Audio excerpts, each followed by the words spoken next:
tonight I wanted to talk to you about commercials Ooh, and recording commercials and what commercials appeal to you and you know the commercials that you look at or how would someone sell something to you, right? If I was going to sell you a book series, like what advertising, what marketing do you come across on Facebook, Instagram, whatever, and you say, "Oh, I have to click on this," because that's always the first. As a publisher, something I've learned and can accomplish sometimes is getting people to make that first click, mhm, because you don't want to have too many clicks, right? mhm. You don't want to say, "Oh, read this ad copy," and then click on this link, and then go to this Amazon page, and then read the description of my book, and then click add to cart, and then go to cart, and then there's too many layers in between there, right? Yeah. Or there's a lot. So to what would make you make that first click? Like, let's just say it's a book, it's a random book, whatever. And what sort of cover would make you click on that ad, right? Because having collaborated with you on this book, The Erebus Effect, and upcoming The Europa Goodbye, you're real detailed lore heavy guy, right? Mhm. Now, how would someone translate that to you in a book cover? See, that's the interesting thing is when it comes to book covers, I don't need all that crazy lore. I mentioned the example of where you want to have the sandworms and the ornithopters, and maybe a Fremen with a crysknife on the cover of your first edition of Dune, which I'm pretty sure I've even seen that exact thing. I might be recalling that from like my ether memory or something. Um, but it doesn't need to be so complex.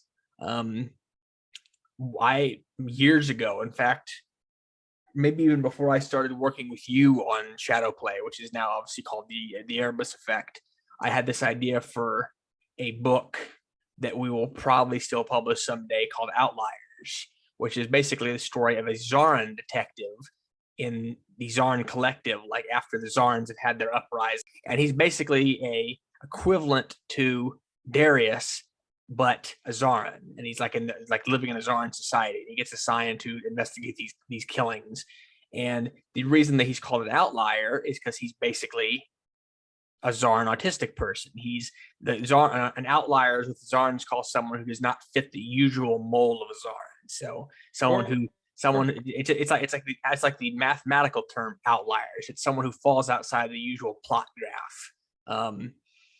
And the idea I had for this cover would be something sort of like I've pretty sure I've seen um like music covers like this, like an LP cover or something that look like this, where you see the main character whose name is Kadreyu okay.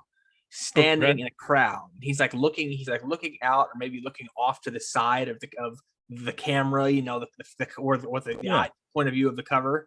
And the crowd is passing all around him, but they're like blurred out. They're like just passing him by, and he's sort of stuck in one place, just observing and stuck. And that's kind of I the like idea I had for that. the cover.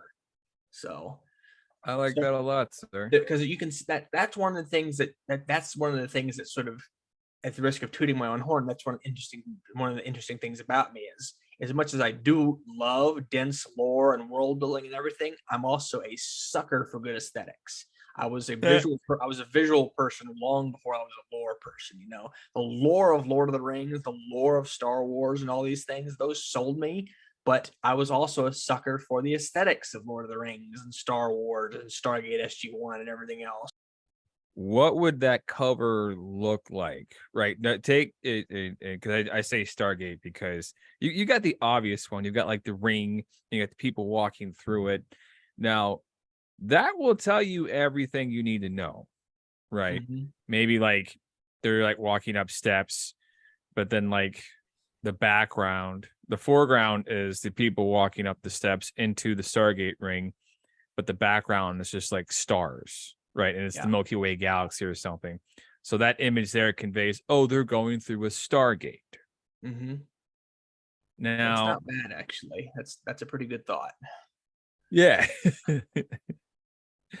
Because I that's why with when we designed the Erebus effect cover, I said, oh, you got to have Janet, and then you got to have the assassin, but then you got to have the assassin look not human, and then you should have like the fucking the big eye with the broken TV screens glitching out in the background, right? Mhm.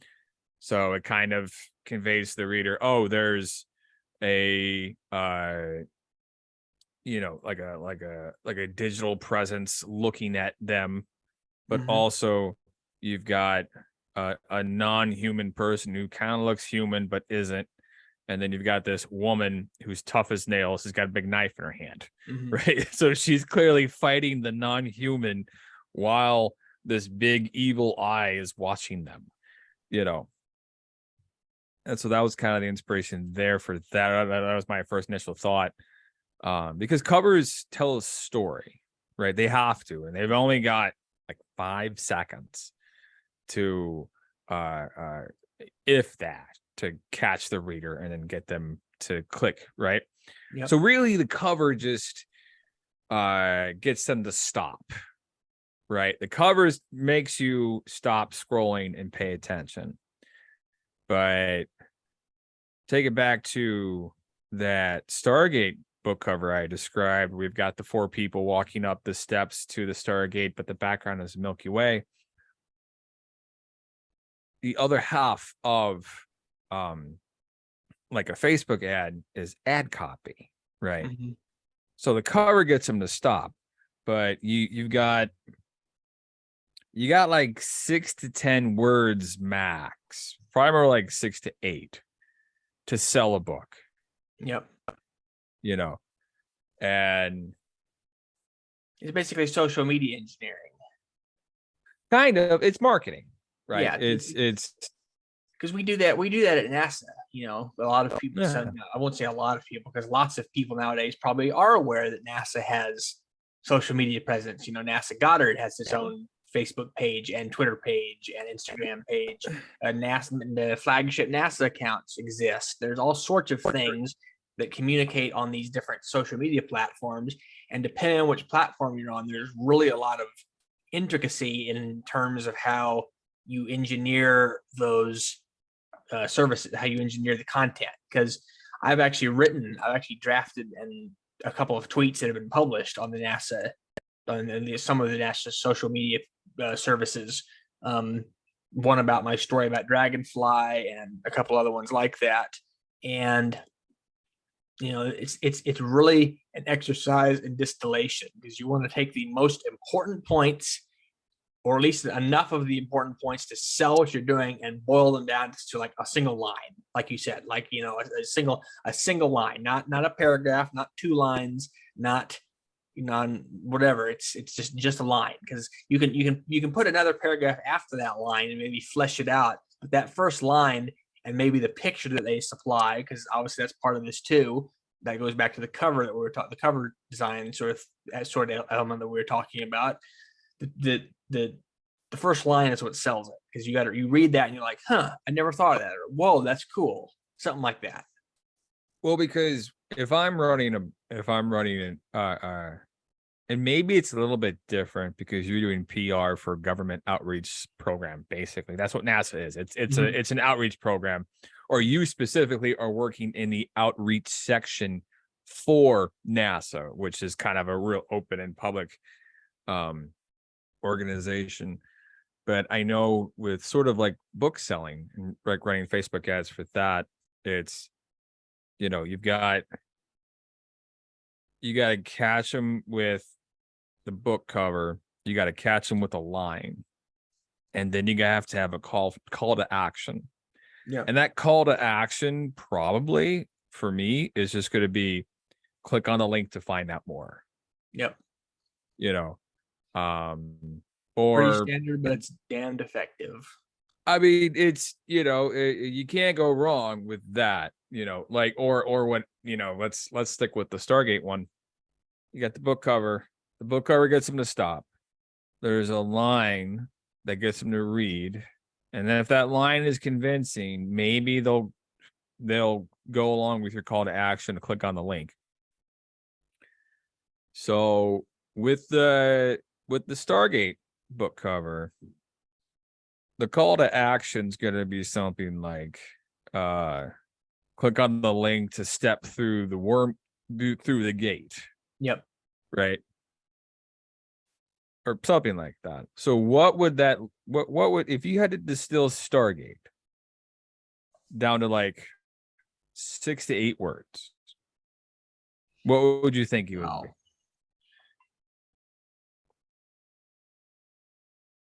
be?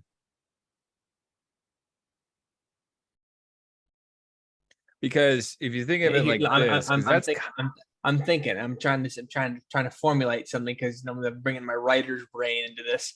I'd probably say something like interstellar adventure, mythological madness, find it all through the gate. Something not bad. First, not bad. Mythological madness is wonderful.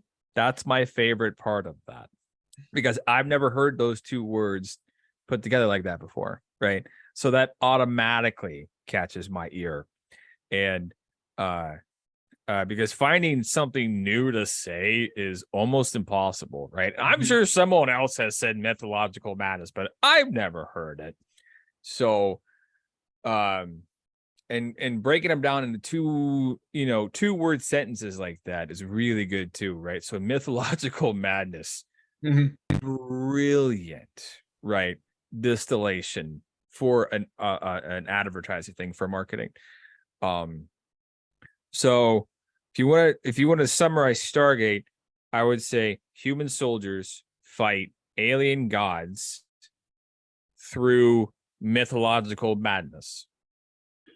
Maybe soldiers and scientists fight alien tyrants in a mythological war, or something like that. I get these like half-formed ideas that sound kind of decent, but then they need work. Well, yeah, this is a great place to practice the work, sort of workshop, so our listeners can kind of hear how this is done. Because you can write the best book in the world, but if you can't get it out into the world, no one's going to care. Yeah. And the sort of person who is into Stargate, the sort of person who sees a byline that says human soldiers fight alien gods through mythological madness, is they already know what they want, right? They just want a variation on the thing that they want, right? Stargate is a wonderful variation on network television science fiction. It's Star Trek, but on its head. It's very they take a lot of kind of Star Trek tropes and twist them. They make it at a point to do an original twist on things. And so you're getting more of what you want, human soldiers fighting aliens, but also there's mythological madness. And yeah, that mythological madness is good, man. We should incorporate that into something else. That's really good. So to go more into marketing, and our book, Spacers: The Erebus Effect. I'm not at the point right now where I'm going to do Facebook ads, but I'll probably run some Facebook ads on this thing. Yeah. Right? And so we're going to have the cover. And that's a good cover. It's dynamic. There's monsters. There's a strong protagonist in the cover, right? And then like in the back, you've got the glitching TV screens that are cracked with a big giant eye that's overseeing everything, kind of implies a conspiracy. So if you were going to write the initial sentence for it, what do you think it would be? How would you sell this book? Because my placeholder, which if we don't come with the better thing I might do, Lady Space Cop fights future robots on Mars. Yeah, something Or along those lady, lines. I would say maybe maybe a couple more words. Something like lady space cop chases robots across Mars to beat a world breaking conspiracy or something like that. Maybe short, and then we could edit it down. well, because there's a woman on the cover, so you can probably take out lady space cop. Yes, space cop races against time. The races to beat world breaking conspiracy. Or space cop fights robot revolution on Mars. That sounds good. Yeah. Like, and what I'm going, and it's not. Or tries to stop robot revolution on Mars. He tries to implies ambiguity. Mm. You can say tries to, or you can say fights, because fights is a stronger verb there. Yeah. Fights tries to implies like, well, she's gonna try, but maybe we're not sure. And when you're selling it, you just want to punch them with the verb. You want a verb that smacks someone in the face. Mm-hmm. And so, like you don't want to hear about someone trying. You want to hear about like, oh, they're gonna do it, right? Heroes use action verbs, like if Mega allows, when I die, put that on my gravestone. Heroes use action verbs. I should get that tattooed. But do you have any other ideas? Because like Space Cop fights robot revolution on Mars. Or you could take out Space Cop, right? Mm-hmm. And you can almost say the robot revolution is just beginning. Yeah. Because is the location important? Is the fact that she's a cop important? Does the year it happened, is that important? Or is the fact that you could say the robot revolution is just beginning? That tells you everything you need to know. And you can see the woman who looks military, who looks police, with a knife fighting a guy with his brain hanging out, right? Yeah. With a big giant eye in the back. What do you think of that? I like that because again, then because you do what we do, because then it leaves us open to do what one of my creative writing professors called the page 2 move, where after you have that snappy first line, then you can say something like, experience a space cop chasing robots on Mars to try and stop it, or something like that. Second sentence, that's good for the Amazon link, for the Amazon page, right? Yeah. Right now, we're trying to get them to go from Facebook to Amazon. Mm-hmm. The robot revolution is just beginning. Click on the link to stop it. Yeah. That's good. That's the call to action, and it's wrapped in the first sentence. I'm gonna write that shit down right now. Hold on. Yeah. Now we've taken him. We have this cover. We have this futuristic cyberpunk sort of noir dystopian environment. We know there's a robot revolution, and we know that by the call to action stating click on the link to stop it implies that to the reader that the robot revolution is bad. Mm-hmm. And as the reader, you want to stop it, right? It's telling the reader really all you need to know in those two sentences. It tells you the huge. I gotta change. Click on the link to fight. Click on the link to fight back. It tells you those two sentences. Click on the link to fight back. All you need to know, because it's telling the reader that the robots are not the protagonist. And we're gonna want to. It's inviting them to our side. It's inviting them to save themselves. Right? You're already drawing them into the narrative, into the conflict. You're inviting them to suspend their disbelief and see themselves in Janet on the cover. Yep. So now we've done that, and they've clicked on the link because they want to stop the revolution. Mm-hmm. What do you think the book, the blurb should say? Oh man. The blurb. Yeah, Here, let the me elevator pitch. The elevator pitch. Let me pull up my description. So Yeah. so the elevator pitch or the thing that would go on the back cover, because those are two different things. The elevator pitch, you want to be short. You want to be short and snappy. The thing that goes on the back cover can be a little bit longer. I think the elevator pitch, I mean, for me, has always been Space Cops Fight Robots on Mars, because it's a little, the phrase Space Cops is campy, but that's almost by design. Yeah. Because it evokes sort of a pulpy 1960s sci-fi vibe, which is a lot of what our work is kind of reflected on, because we grew up on a lot of the same books and movies and television. Yeah. When were the Zaharan uprisings? When were the purges? The purges and the Zaharan uprisings are two different things. The purges took place during the start of. Why does Janet hate Zarns? Janet hates Zarns because they tried to. She saw why. She blames them for the Draconis crisis, because the purges are part of the instigation for the Draconis crisis. So she blames why them. Specifically does she blame them? Like, what's the one single incident that affected her personally? Well, she sees what they can do when they're angry, and she saw it, and she saw what happens to humans when they get in the way. Janet, fuck, what's Janet's last name? Harkov. Fuck, man, I breathed in a lot of fucking smoke. Like my brain is fucking Swiss cheese right now.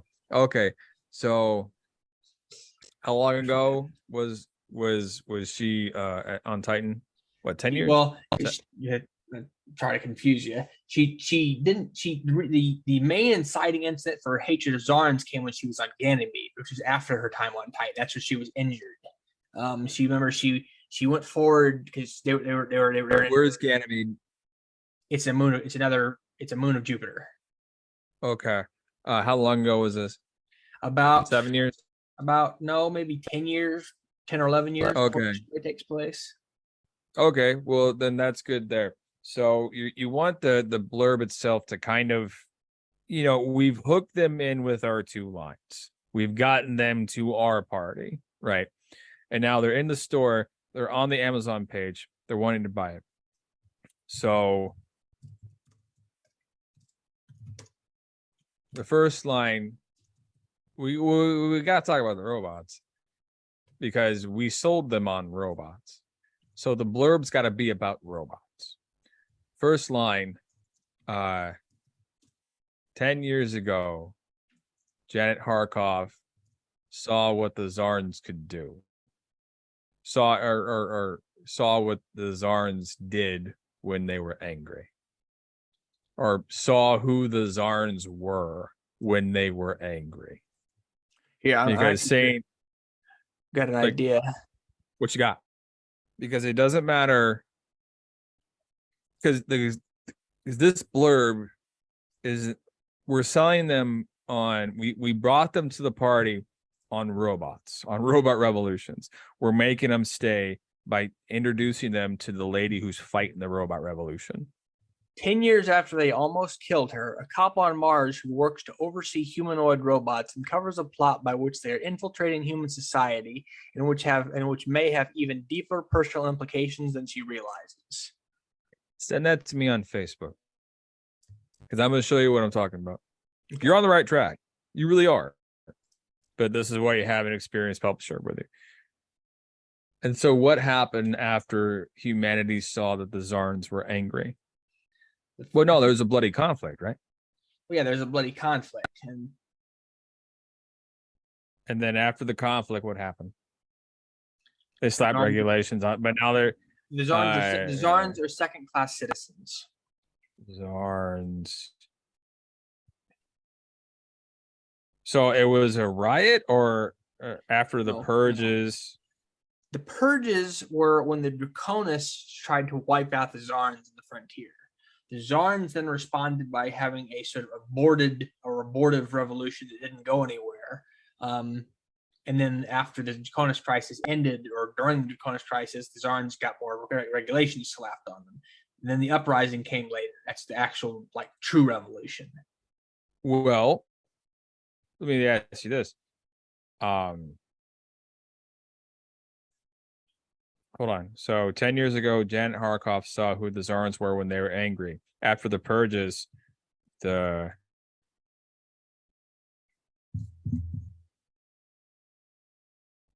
artificial life forms learned their place.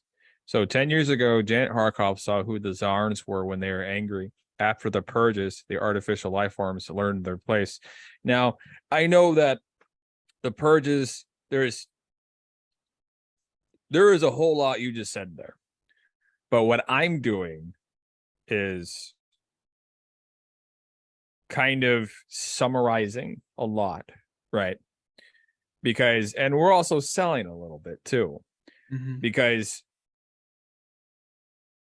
the thing I said doesn't feel super inaccurate to the lore. Am I wrong? No, like, you're fine. After the purges, and then there was fighting and stuff and whatever, the Zarns learned their place. Yep. So, and I think I would posit that when a potential buyer reads this and then they read the book, they're going to say, oh, I heard the word purges on the back of the cover. That's what he's talking about, right? And then they'll fill in all of the dots as they read it. Because these two sentences, we're making a big box for the reader to read our book and then fill it in with all of their own ideas and thoughts, right?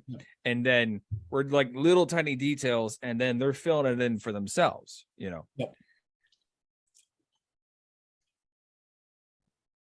And then what would the third sentence be, you think? Now Janet works to keep them, and now Janet works to keep them there. And now Janet works to keep them there, or something like that. Or at least she did before she discovered a conspiracy, a plot by which they are trying to subvert their second class status, and which may have very close, and which hits her very close to home, or something along those lines. You can work with it. Sure. Now, artificials are forgetting who they belong to. And Janet has to race across Mars to stop a conspiracy before the dark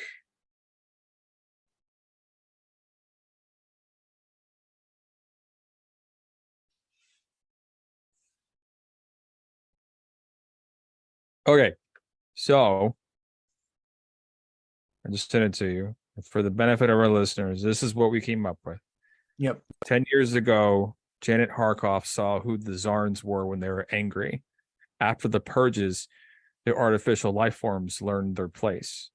Now the artificials are forgetting who they belong to, and Janet has to race across Mars to stop a conspiracy before humanity is replaced. Yep.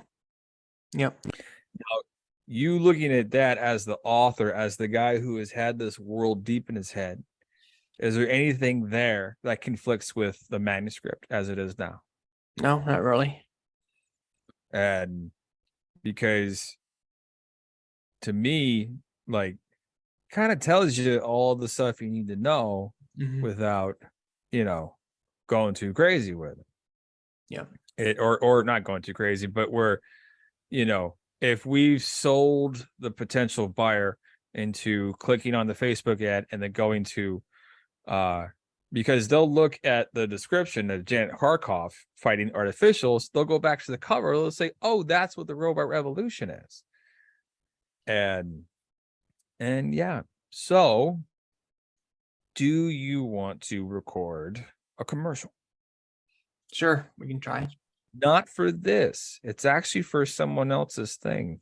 Hmm. And it's for Cassie started a Substack. Hmm.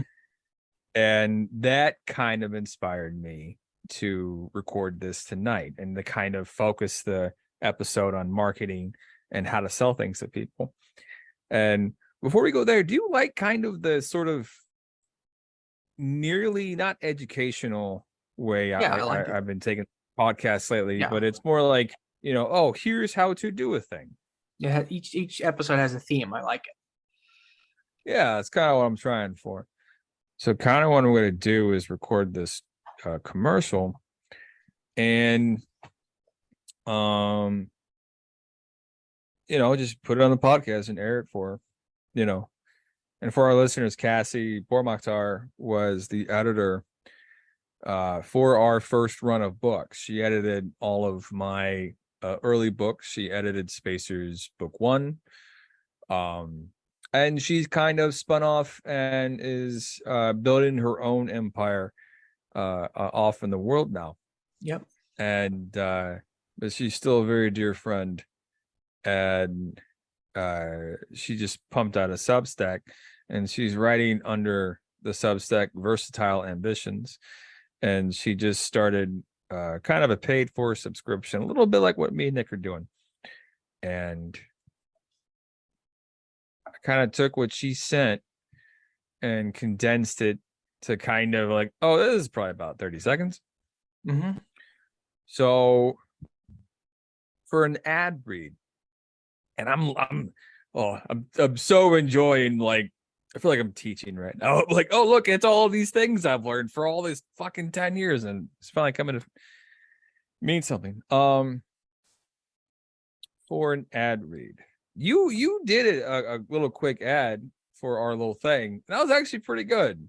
Thank you. Like, you pointed the camera at your face and you said, "Oh, well, this is Spacers the Erebus effect. The preview's up right now," and I'm like, oh yeah, he hit all the things. Like, he said what we're doing, what it's about, and there was a call to action. Have I ever told haven't you? Have I ever Go told ahead. you the story of when I was I'm sorry, not IUPUI. I was at Ivy Tech. One of the first creative writing classes I took at Ivy Tech before I went to IUPUI. When I was still not sure what I wanted to do college wise. I took a class with a guy named Norm Minnick, who now teaches at Ivy Tech. Who now teaches at IUPUI and I think at Marion University too. And one day we were reading. We were tasked with reading some of what we had written, and I read one of my like old, like ye olde Spacer Saga stories, like, old and busted, young Whittle Nick who didn't know what he was doing yet. Spacer Saga stories from like 2013. But when I finished reading it, because I acted out some of like the character voices and stuff, Norm kind of leans on his podium and says, "Why are you going into writing? You should be an actor. That's where the money is." That guy that I told you about, I want to say on our last recording, who I had a class with, who was who worked on us, who was a crewman on a submarine. He once told me when we were having this film class together, which was like films of Martin Scorsese. It was a great class. One of the things he told me one day when we were having a class discussion is he sort of turned to me. He's like, your voice kind of reminds me of Casey Kasem. And I was like, I guess I'll take that as a compliment. I could see that. That's why I got you the microphone, sir. Yeah, because I'm like, he's got a good voice presence, and he needs this better. This one goes out to our friend Derwin right there on the Central Indiana home track. Okay, so I'm gonna do a read through of this, and so as I'm reading through, we'll kind of go through why I pared down, because she sent me the things she sent me is probably about 3 or 4 times the size of this. And for me, I'm like, oh, we're making a radio commercial. We've got maybe 30 seconds to do this. It's probably gonna go at the end of all of our podcasts. And here it goes. Here's mine, and then I'll have you do a run through as well, And so that way, anybody who's listening can kind of get kind of a vibe and idea of how this goes. Yep. Because I remember, Nick, I figured out so much shit on my own. Oh my God. I didn't even know what questions to ask. But anyway, here we go. Navigating a pandemic, late stage capitalism, while pretending everything is a-okay, Sloane lives alone with her dog, Moose. Struggling with this juggling act, Sloane breaks down one night and wishes magic were real. Next thing she knows, she's having a conversation with Moose as he levitates a spoon in her kitchen. When they find out the world is really ending soon, they're faced with a big decision. Will they save everyone or just float away? Subscribe to Versatile Ambitions on Substack and read the opening chapter of Once in a Millennium today. What were your thoughts there? How do you think about that? Now, if you notice, I did kind of change the words a little bit as I was reading it, but when it comes to stuff like this, when you're recording, I'm a big believer in, the script is a good place for you to it's a guidepost, but also if there's a way that you speak a word, if there's a way that your brain works, you're allowed to reframe it as long as you're going in the same direction. But what are your thoughts? Well, because see, I don't want to say this in such a way to make it seem like your way is bad, because your way is not bad. I'm not saying. Go ahead. My way is to read the lines. So if you want me to read it, I'll probably just read it verbatim and just put my spin on it at the best I can that way. So if you want me to go ahead, I'll go ahead and read it for you. I think you should go ahead and read it. All right. Let me get myself into speaking mode. Navigating a pandemic, late stage capitalism, and pretending everything is totally fine, Sloane lives alone with her dog, Moose. Struggling with this juggling act, Sloane breaks down one night and wishes magic was real. Next thing she knows, she's having a conversation with her dog and levitating a spoon in her kitchen. When they find out the world really is ending soon, they're faced with a big decision. Will they save everyone or walk away? Subscribe to Versatile Ambitions on Substack and read the first chapter of Once a Millennium today. That's great. And I like how you went word for word. I could hear the Casey Kasem coming out, right? And it was confident too, right? That's what I like about your reading. Even like when we recorded Epitaph for Bipeds, you were confident, and yeah, you wrote that, but you didn't write this one. You just kind of like, oh, I'll just read the words as it said. And some people, they kind of trip over the words or they get nervous or whatever. Say the word levitating. Levitating. Okay. Hold on. Oh man. Yeah. Fuck. Oh, climate change sucks. Now read that line. Next thing she knows, she's having a conversation with her dog and levitating a spoon in her kitchen. Read that again. Next thing she knows, she's having a conversation with her dog and levitating a spoon in her kitchen. Now, I asked you to repeat the line only because of this. When you had that first initial ad read, when you're comfortable, when you're confident, you speak quickly, right? And that's good because I would imagine you learned how to do that when you were kind of learning how to perform like everyone else, right? Because you probably picked up early on that if you speak quickly, firmly, with confidence, people listen. Yep. And so that reflects in your reading style, right? I find your autism fucking fascinating, by the way. And I hope you take that as the highest compliment. I hope you take that as the highest compliment, That makes one of us. because you're such a deeply unique person, and I met so many different versions of so many people, but I'm like, oh, you're an American original, I would say.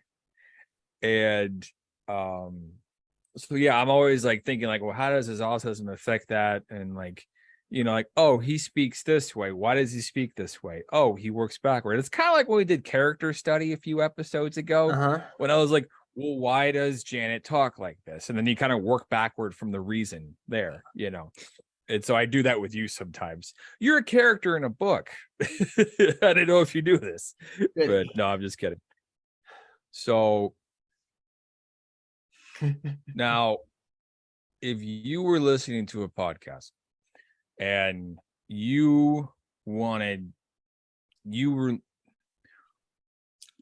how could we make this ad copy sell to you?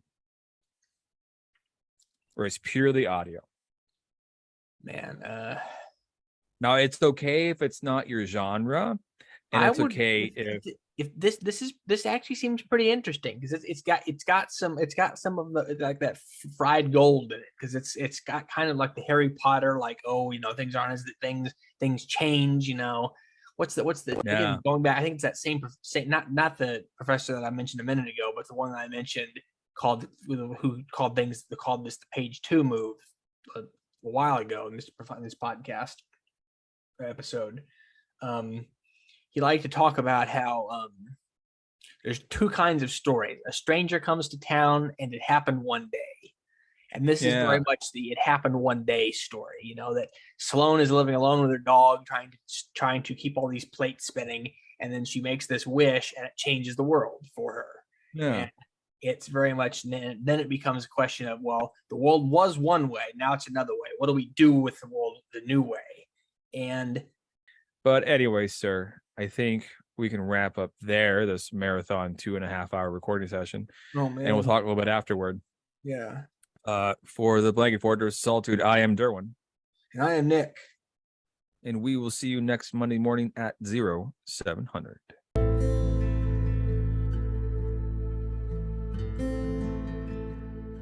As she navigates a pandemic, late-stage capitalism, while pretending everything is totally fine, Sloane lives alone with her dog, Moose. Struggling with this juggling act, Sloane breaks down one night and wishes magic were real. The next thing she knows, she's having a conversation with her dog and levitating a spoon in her kitchen. Subscribe now to Versatile Ambitions on Substack and read the first chapter of Once a Millennium today.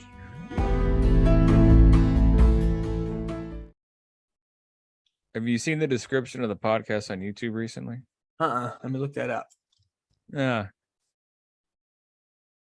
Yep, Derwin and Nick went to college together. Now they write science fiction novels. Each episode is a writing workshop that develops a novel one chapter at a time. Also, sometimes they talk about Stargate SG-1. New episodes every Monday at SG-1. Yeah. New episodes what? No, that's 0700. I'm sorry. I'm like, what did I write? No, I missed. Sometimes they do that, man. Sometimes they fuck up like that. No, you're good. Okay. Yeah, that kind of feels like, because a consistent fuel for the podcast is our lives, but also the projects we do together, and kind of digging deeper into the things that we work on. And also, so it kind of like everything kind of feeds itself, so that way there's kind of a consistent theme and vibe. And we'll get back to you're busy, but like we'll get back to Stargate eventually. Oh, you're fine. I could watch it now. I could watch an episode a week. Oh yeah, I guess you could. Although I do kind of want to see your reaction to Band of Brothers. We'll do that. The next thing we react to, or we talk about, because there's only 10 episodes. That's one of the beautiful things. There's only 10 episodes. We'll just do one Patreon episode a week or a month. Yeah, so because like kind of what I have in mind for the release structure of Erebus is 2 chapters a month. If there's like 16 chapters, and that's like 8 months, and then a podcast that's behind a paywall, and then a free short story. Maybe the free short story. I'm not. It depends on how much we can get done. Because yeah, I'm trying to focus on Erebus and Yeah. um Well, maybe. believe me, there's plenty of characters you haven't met yet who have bad relationships with their father figures. Oh yeah, no, you want to fuck? I can just dive deep into some daddy Like, I issues mean, there. let's look at and not to derail the conversation with like stuff, but like let's look at Devon, who's one of the three main characters from the main story, which is the Right. Frontier Warriors. Devon's father and mother adopted him when he was like a when he was like a toddler, so they could blend in as undercover operators in the frontier. And then the parents basically spent the next like 8 years of Devon's life off fighting the war until they both died at varying points, leaving Devon kind of like, well, I never really knew my parents. I know they cared about me, but I can't like prove it, So Sure. it's like that kind of fucking sucks. I've got this memory of happiness, but I don't really have I have this like feeling of happiness, but I don't have the memories to back it up. Sure. So yeah. I was for some reason seeing the audio was coming out of my phone. Sorry. Um. Yeah. No. That I bet that we would. Yeah. There's probably definitely spots there for daddy story issues. Mm-hmm. Um.